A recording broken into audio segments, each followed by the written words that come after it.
नमस्कार साथियों, स्वागत है आप सभी का हमारे YouTube channel Shri Hans wine institute पर। आज हम लोग इस वीडियो में 21 दिसंबर 2023 के करंट अफेयर्स के सभी अति महत्वपूर्ण प्रश्न हम लोग डिस्कस करेंगे। तो चलिए करंट अफेयर्स एक अनोखी सोच के साथ वीडियो को शुरू करते हैं, लेकिन उससे पहले आज का मोटिवेशन देख लेते हैं। आज का मोटिवेशन है, there is nothing impossible to they who will try. बिल्कुल सही बात है। मतलब जो ट्राई करता है, जो कोशिश करता है, उसके लिए कुछ भी इस जहान में इम्पॉसिबल नहीं है। कुछ भी इस जहान में उसके लिए ऐसा नहीं है कि वो नहीं कर सकता है। ठीक है, तो वो सब कुछ कर सकता है, बस करने की ठानना चाहिए। और आप लोग भी फ्रेंड्स, अगर आप सच में सफलता के लिए पीछे पागलपन दिखा रहे हैं तो ज़रूर आप एक ना एक दिन ज़रूर सक्सेसफुल होइएगा। ये हमारा आप लोग के साथ मतलब प्रार्थना है। चलिए ठीक है, इसी मोटिवेशन के साथ आज का पहला क्वेश्चन देख लेते हैं। आज का पहला क्वेश्चन है, हाल ही में 10 देशों के टास्क फोर्स ने लाल सागर में हैथी खतरों का मुकाबला करने के लिए किस ऑपरेशन का गठन किया है? तो किस ऑपरेशन का गठन किया है? ये देखिए, operation operation prosperity guardian, option number A इसका सही आंसर है। ये यूएसए के द्वारा और 10 देशों के साथ मिलके एक ऑपरेशंस के लिए टास्क फोर्स का गठन किया गया है और उस ऑपरेशंस का नाम है ऑपरेशन प्रोस्पेरिटी गार्जियन, यानी कि operation Samriddhi guardian. Option number A इसका सही आंसर है। ठीक है, अमेरिका ने लाल सागर में हैथी खतरे का मुकाबला करने के लिए एक नई बहुराष्ट्रीय टास्क फोर्स का गठन किया है। ठीक है, लाल सागर में हैथी खतरे, अच्छा हैथी ये क्या है? हैथी मतलब विद्रोही का नाम है। आगे हम लोग इस बात में करेंगे, ठीक है ना, आगे डिस्कस करेंगे। हैथी का मुकाबला करने के लिए 10 देशों की टास्क फोर्स गठन किया गया है और उसे ऑपरेशन प्रोस्पेरिटी गार्जियन नाम दिया है। इस 10 देश में कौन कौन सा शामिल है? Bahrain, Canada, France, Italy, Netherland, Norway, Seychelles, Spain, United Kingdoms और नौसेनाएं। यूनाइटेड किंगडम से मतलब ये 10 देशों के नौसेनाओं के द्वारा ये टास्क फोर्स गठन किया गया है। हैती विद्रोह जो है, ये लाल सागर में कई व्यापारिक जहाज़ों पर लगातार हमला कर रहे हैं, जिसके कारण कई कंपनियों को मार्ग निलंबित करने के लिए मजबूर होना पड़ रहा है। एक्चुअली में हैती विद्रोहर जो है वो लोग क्या करते हैं कि जो उधर से लाल सागर से जितने भी जहाज गुजरते हैं उसको ये लोग लूट लेते हैं। ठीक है ना, इसको हम ना मतलब सोमालिया के नाम सुने होंगे, तो वो भी वहाँ पे सिचुएटेड, अभी हम लोग मैप के साथ सुनेंगे। तो सोमालिया का लुटेरे भी बहुत सारे फेमस हैं, जो कि उधर से जो लाल सागर होके जहाज गुजरते हैं तो वहाँ से ये लोग जहाज को लूट लेते हैं, और जिससे बहुत सारे कंपनियों को नुकसान भी हो रही है और अपने जहाज का रूट डाइवर्ट भी करना पड़ रहा है। तो इस चीज़ से मुकाबला से लड़ने के लिए ये टास्क फोर्स का गठन किया गया है और ऑपरेशंस का नाम दिया गया है ऑपरेशन प्रोस्पेरिटी गार्जियन। ठीक है, नए टास्क फोर्स दक्षिणी चीन सागर, दक्षिणी लाल सागर, यमन के पास बाब एल मांडेब जो जल डमरू है, और आदन की खाड़ी में सुरक्षा चुनौतियों को निपटेगा। तो आदन की खाड़ी, बाब एल मंडेल जो जल डमरू है वहाँ पे ये सारे चीज़ ये लोग काम करेंगे टास्क फोर्स। ठीक है, इस टास्क फोर्स का मुख्य लक्ष्य है सभी देशों के लिए नेविगेशन की स्वतंत्रता सुनिश्चित करना और क्षेत्रीय सुरक्षा और समृद्धि का बढ़ावा देना। ठीक है, यानी कि वहाँ पे सारे जो जहाज है वो आसानी से आवागमन कर सके, इसके लिए वो टास्क फोर्स गठन किया गया है। अब संयुक्त राष्ट्र अमेरिका के बारे में बात करें तो इसकी राजधानी वाशिंगटन डीसी है। जॉय बाइडेन यहाँ के राष्ट्रपति है और उपराष्ट्रपति कमला हैरिस है जो कि भारतीय मूल की है। ठीक है, नियाग्रा वाटरफॉल्स ये संयुक्त राज्य अमेरिका में है, ये भी याद कर लीजिएगा। संयुक्त राज्य अमेरिका और कनाडा की सीमा पर ये स्थित है। ठीक है, इसमें जो है 3 झरने हैं। होंगशू फॉल्स है, अमेरिकन फॉल्स है और ब्राइडल बिल फॉल्स है, ये याद कर लीजिएगा नियाग्रा फॉल्स में। महान झीलों में कौन कौन सा है? तो सुपीरियर, मिशिगन, हुरून, एरी, ऑन्टेरियो, ये सब जो है महान झील में शामिल है। ठीक है, अब ताहो झील, ये ताहो झील ये भी सियारा नवेदा पर्वत में स्थित है। यह अपने साफ नीले पानी के लिए ज़्यादा फेमस है। तो ऐसा भी पूछा जा सकता है कि ऐसा कौन सा झील है जो अपने साफ नीले पानी के लिए फेमस है? तो ताहो झील है जो कि अमेरिका में स्थित है। मिसिसिपी नदी, ये उत्तरी अमेरिका की सबसे लंबी नदी में से एक है। मिनेसोटा में से मैक्सिको की खाड़ी तक ये बहती है। ठीक है, कोलोराडो नदी के बारे में भी आप लोग जानते हैं। ग्रैंड कैनियन से होकर बहती है और दक्षिणी पश्चिम संयुक्त राज्य अमेरिका के लिए एक महत्वपूर्ण जल स्रोत के रूप में कार्य करती है। ठीक है, तो ये सब जो है स्टैटिक जी के हम लोग यूएसए के बारे में अभी बात कर रहे थे। साथ ही साथ में सोलोरन रेगिस्तान, वहाँ के डेजर्ट भी है, जो कि दक्षिण पश्चिमी संयुक्त राज्य अमेरिका और मैक्सिको के कुछ हिस्सों में स्थित है, जो अपने जो गर्म तापमान है और अद्वितीय वनस्पतियों के लिए जाना जाता है। उसके बाद येसोमाइट गिरता झरना यानी कि ये फॉल्स है, ये राष्ट्रीय कैलिफोर्निया यूएसए में स्थित है और ये विश्व का सबसे ऊंचा ये झरना है, वाटरफॉल्स है, ये याद कर लीजिएगा। और इसका लंबाई कितनी है मीटर, जो ऊंचाई है वो है 2425। तो ये इंपॉर्टेंट है, इसे याद कर लीजिएगा, ठीक है ना। चलिए यहाँ पे देखिए, ये है लाल सागर, आप लोग को दिख रहा होगा, और यहीं पे सोमालिया भी है, इथोपिया भी है, इरिट्रिया भी है। ये देखिए यमेन है, ठीक है ना। यमेन के बाद यहाँ पे आप यहाँ से जब आएंगे ऊपर से तो आपको मेडिटेरेनियन सी मिलेगा। तो और ये रूट है मेडिटेरेनियन सी, यानी कि भूमध्य सागर होके लाल सागर से होके यहाँ पे गल्फ ऑफ आदेन से होके उसके बाद ये अरबियन सी होते हुए यहाँ पे सारे जगह पे माल ट्रांसपोर्ट होता है। तो यही रास्ता है और यहीं पे बाब मंडेप है जहाँ पे ये सारे लूटपाट कर रहे हैं, ठीक है। तो यहाँ पे ही, और यहाँ पे सोमालिया भी है, तो सोमालिया के लुटेरे भी यहाँ पे ज़्यादा फेमस है। और यही जो रास्ता है इसी को सुनिश्चित करने के लिए ये ऑपरेशन शुरू किया गया है, ठीक है। तो ये इम्पॉर्टेंट है, इसे भी देख लीजिएगा, इम्पॉर्टेंट, बहुत ज़्यादा इम्पॉर्टेंट है ना। Questions international point of view से आने का प्रबल संभावना है। चलिए क्वेश्चन नंबर 2 पे आते हैं। हाल ही में किसने मिस्र में 89.6% वोट प्राप्त कर तीसरा बार राष्ट्रपति चुनाव जीता है? तो देखिए, who has won the third presidential election in Egypt after winning 89.6% of votes in election? तो ऐसा करने वाले अब्देल फतह अल सीसी बने हैं। ऑप्शन नंबर ए इसका सही आंसर है, ये प्रेसिडेंट बने हैं इजिप्ट के, ठीक है, मिस्र के, ठीक है ना। इनको इतना वोट मिला है। मिस्र के राष्ट्रपति के तौर पर उनका कार्यकाल 6 वर्ष का होगा। यह चुनाव ऐसा समय में हुआ जब मिस्र धीमी गति से बढ़ते आर्थिक संकट से जूझ रहा था और गाजा में युद्ध फैलने के जोखिम का प्रबंधन करने की कोशिश कर रहा था। जो मिस्र के सिनाई पेनिनसुला जो प्रायद्वीप है की सीमा वहाँ पर है, ठीक है ना। मिस्र में जो ये इलेक्शन है वो कब से कब हुआ? तो 10 से 12 दिसंबर, 3 दिन तक ये वोटिंग हुआ, ठीक है, 10, 11, 12। और उसके बाद 2014 में राष्ट्रपति पद के लिए चुने गए और 2018 में भी फिर से चुने गए थे। उसके बाद उन दोनों बार इनको जो वोट है वो 97% मिले था और इस बार थोड़ा वोट परसेंटेज कम हुआ है, ठीक है।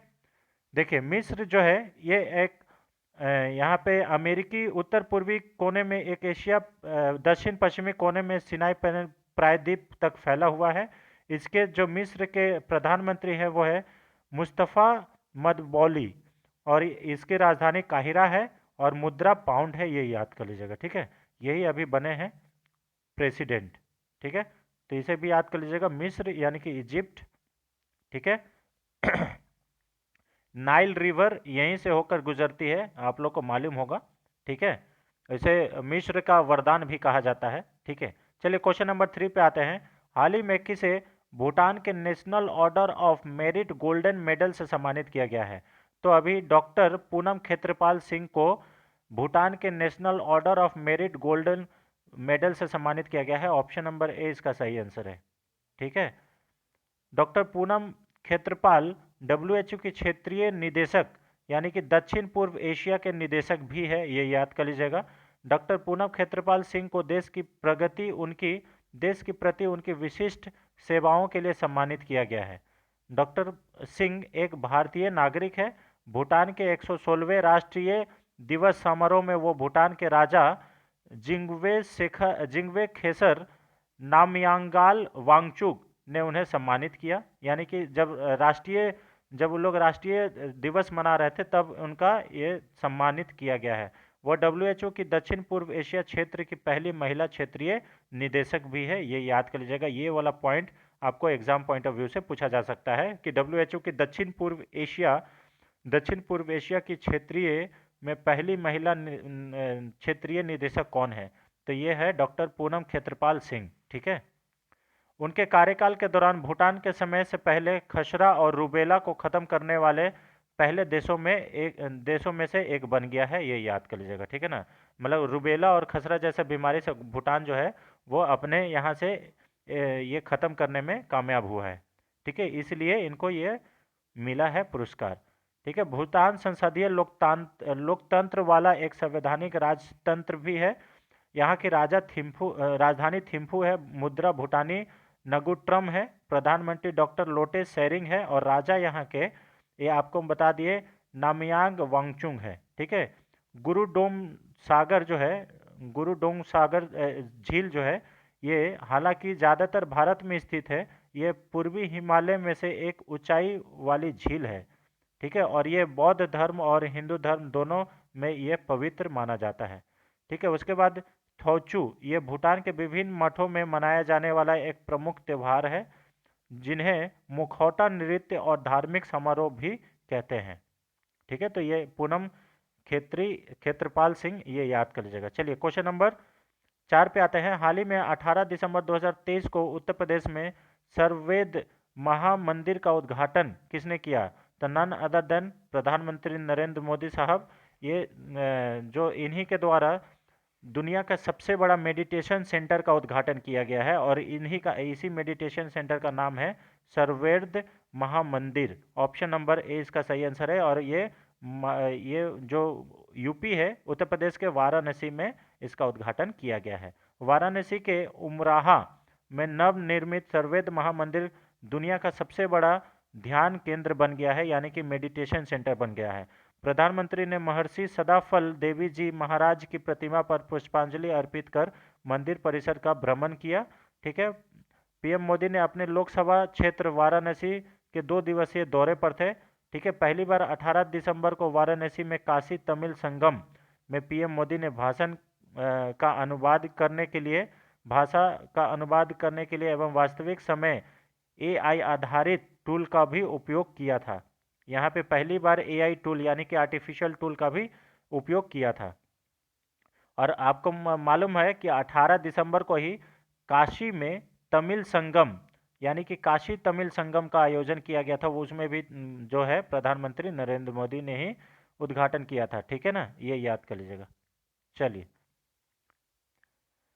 अब कुछ यूपी के करंट से रिलेटेड बात कर लेते हैं। कुछ दिन पहले नवंबर में ही केंद्रीय कौशल विकास मंत्रालय और Dassault aircraft services India private limited ने विमानन प्रशिक्षण के लिए एक एमओयू पर हस्ताक्षर किया था। और वो प्रशिक्षण कहाँ पे दिया जा रहा है? तो आईआईटी कानपुर में दिया जाएगा, ये ऐसा हस्ताक्षर हुआ था। ठीक है, उसके साथ साथ ये देखिए, यही है दुनिया का सबसे बड़ा मेडिटेशन सेंटर जो कि अब भारत में है, भारत के यूपी के वाराणसी में है। ठीक है, ओमराहा में।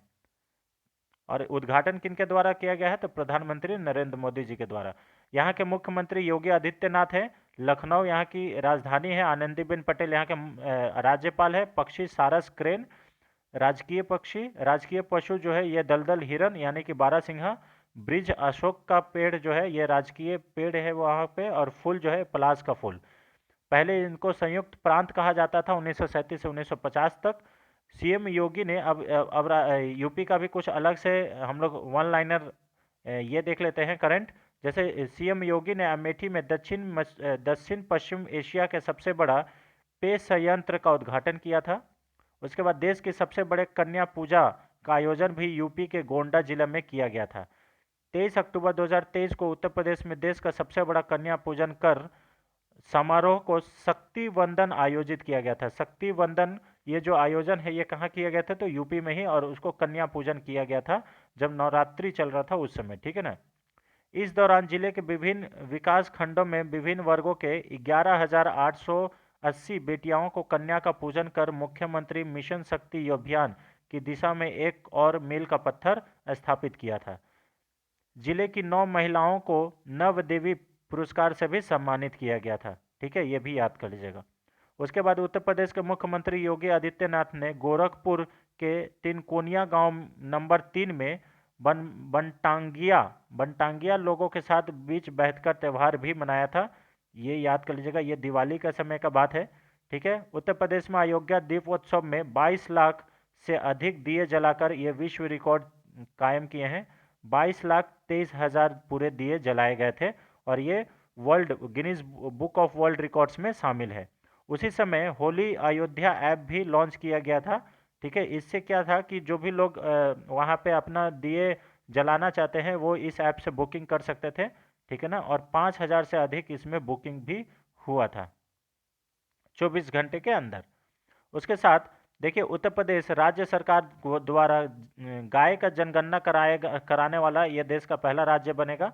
ठीक है, उसके बाद विश्व पशुपालन जनगणना ये केंद्र सरकार ने 2019 में कराया था। ठीक है, यूपी की आनंद आनंद डेयरी ने पशुधन सुधार के लिए ब्राजीलियन कंपनी के साथ एमओयू पर हस्ताक्षर किया था। ठीक है, उसके बाद बीएच एम्ब्रायो दुधारू पशु को पोषण और प्रजनन के उन्नत तकनीक का उपयोग करके दूध उत्पन्न में वृद्धि करेगा, ऐसा इसमें इस एमओयू के साथ कहा गया था। ठीक है, उसके बाद स्वनिधि से समृद्धि योजना के तहत केंद्र सरकार की 8 योजनाओं का सबसे अधिक लाभ उठाने वाला जो राज्य है वो यूपी ही है। ये भी याद कर लीजिएगा, इम्पोर्टेंट है। तो इतने सारे चीज़ जो है वो आप लोग को यूपी के बारे में याद रखना है। अब क्वेश्चन नंबर 5 पे आते हैं। हाल ही में भारतीय नौसेना ने प्रौद्योगिकी विकास को बढ़ावा देने के लिए निम्नलिखित में से किस आईआईटी के साथ हाथ मिलाया है?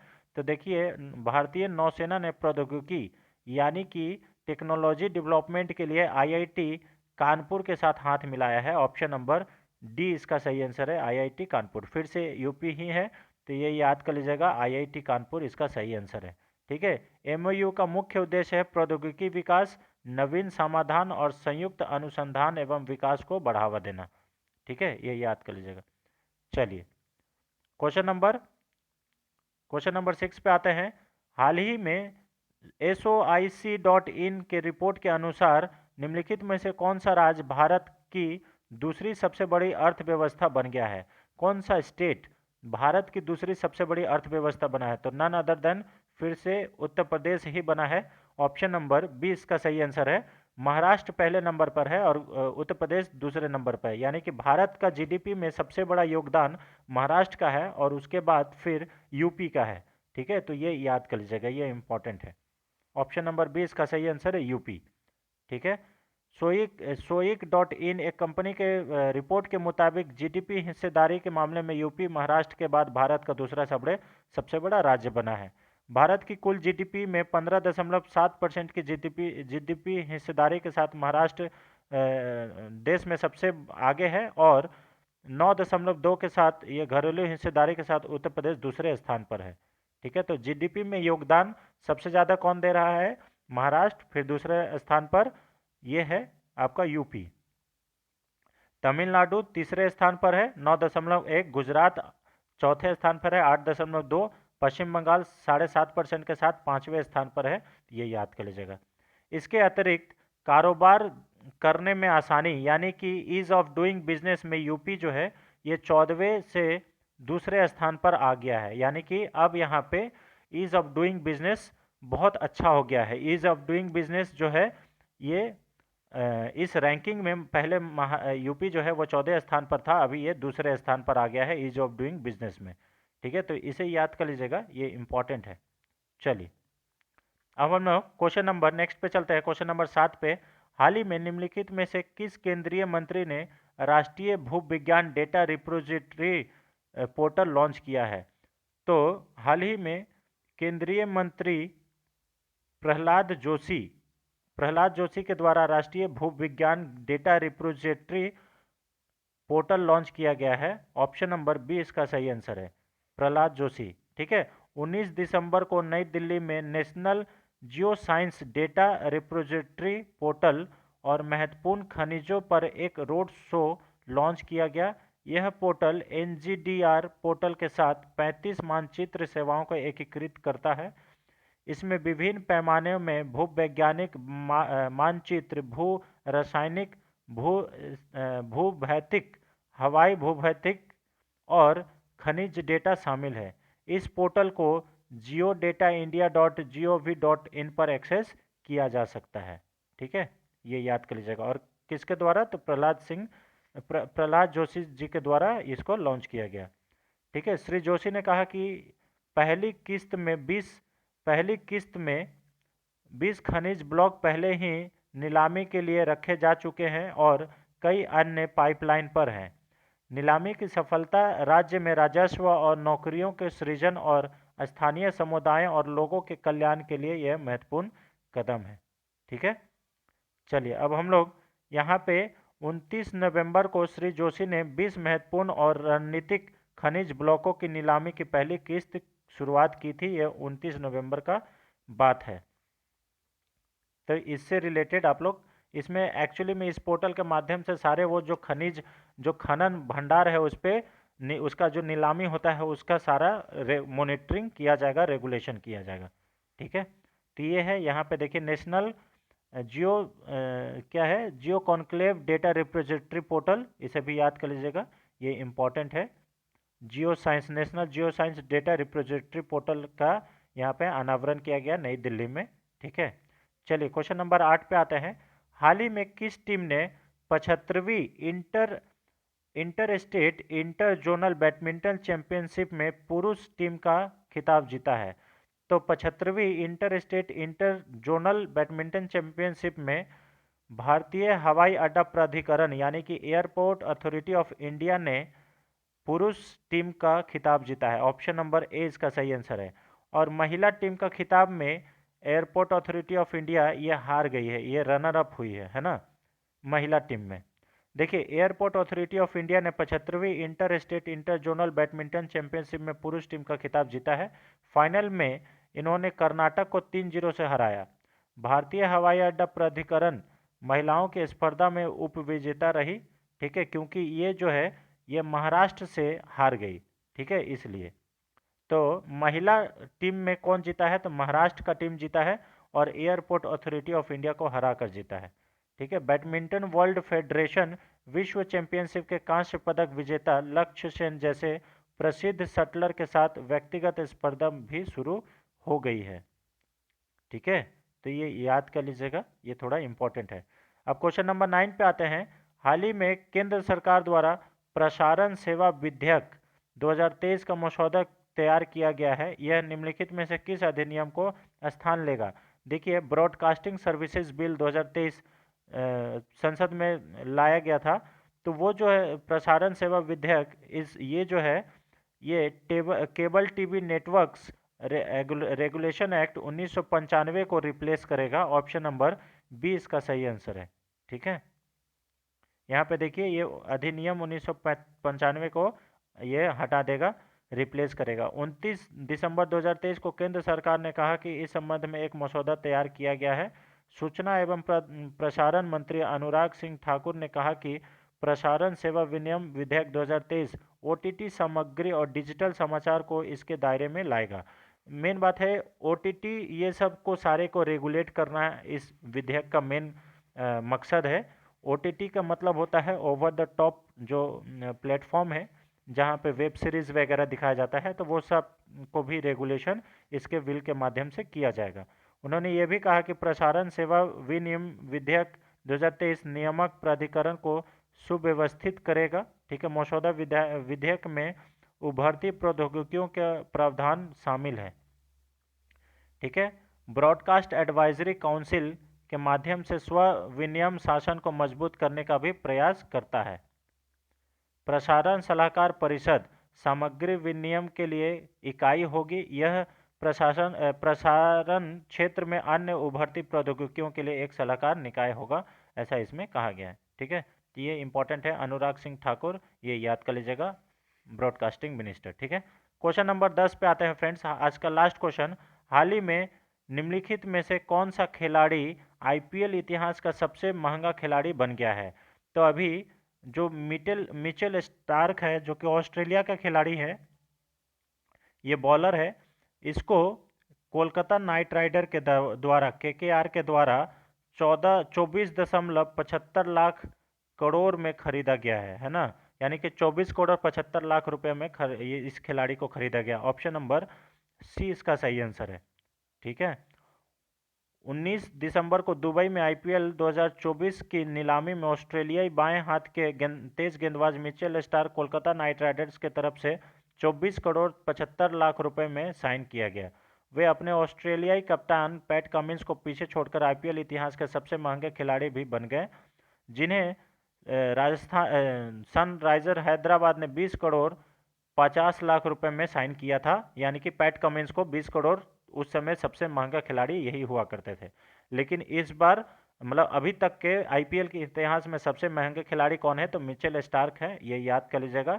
स्टार्क ने आखिरी बार आईपीएल 2015 में रॉयल चैलेंजर्स बेंगलोर के लिए खेला था। ठीक है, उस साल उन्होंने 13 मैचों में 14.55 की औसत से 6.76 इकोनॉमी रेट से 20 विकेट लिए थे। स्टार्क को 2018 में कोलकाता नाइट राइडर्स ने 9.40 लाख करोड़ में साइन किया था, ऐसा कहने का है। और आपको अभी मालूम होगा कि अभी भारतीय क्रिकेटर मोहम्मद शमी को अर्जुन पुरस्कार से भी नवाजा गया है, ये भी याद कर लीजिएगा। ठीक है, तो ये रहा फ्रेंड्स आज का 10 अति महत्वपूर्ण प्रश्न, जो कि आने वाले सभी प्रतियोगी परीक्षाओं के लिए बेहद महत्वपूर्ण होगा। चाहे आप जिस भी किसी एग्जाम्स के लिए प्रिपरेशंस कर रहे हो, सभी के लिए बेहद महत्वपूर्ण होगा। तो वीडियो को अंत तक देखिएगा और चैनल पर नए हैं तो चैनल को जरूर सब्सक्राइब कर लीजिएगा। Thanks for watching friends, thank you so much. मिलते हैं नेक्स्ट वीडियो में, तब तक के लिए जय Hind. Thank you so much. सबके साथ वीडियो को जरूर शेयर कीजिएगा।